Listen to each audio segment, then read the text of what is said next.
Il faut dire qu'il y a 3 explications. Parce que la climatologie est gouvernée par 3 phénomènes différents. Il y a ce que les physiciens appellent la mécanique des fluides. Il y a ce qu'on appelle la thermodynamique. Mais il y a aussi l'optique. Ce sont les 3 paramètres qui gouvernent le climat.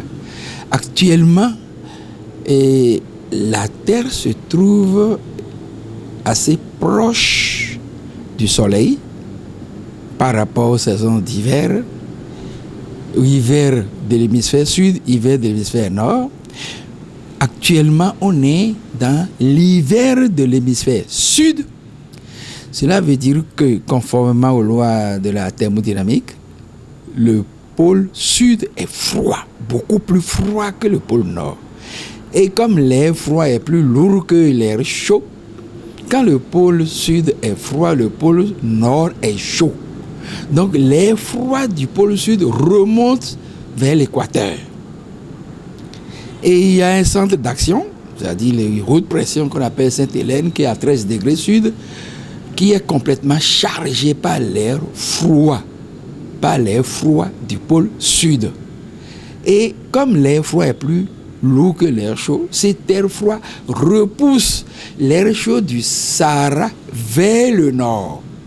Si vous suivez les informations, et sur France 24 ou autres, on vous dira qu'ils connaissent des températures extrêmes actuellement dans les pays de l'hémisphère nord, notamment en Europe, au Canada et partout dans l'hémisphère nord. Et nous, on est au milieu, entre ceux qui ont très chaud en Europe et ceux qui ont très froid au pôle sud.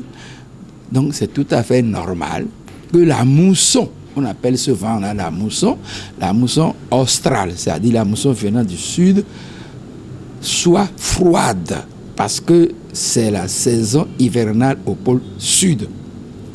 Et dans le même temps, c'est la saison estivale au pôle nord.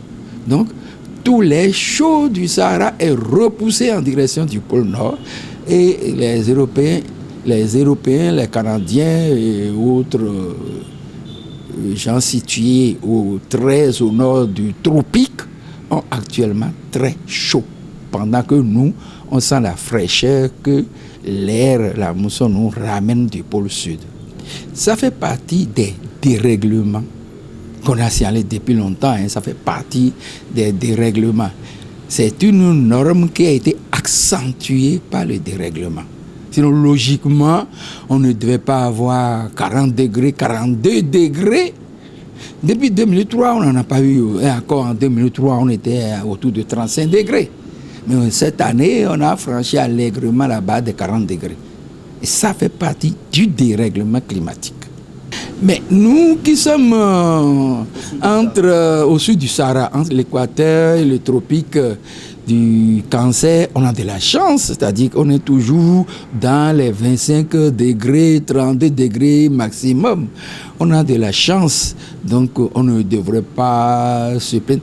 Parce que souvent on exagère un peu aussi, parce que la température du corps et la température ambiante, pour qu'on soit à l'aise, c'est entre 16 et 22 degrés. Au-delà de 22 degrés, on commence à dire « Ah, il fait chaud, il fait chaud ». Mais on n'a pas atteint les 40 degrés de ceux qui sont plus au nord. Il est vrai, le vent ajoute.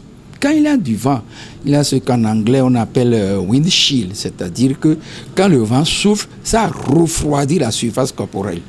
Quand vous faites sécher un habit, il n'y a pas de vent, ça met du temps à sécher. Il faut qu'il y ait du vent et de la chaleur en même temps.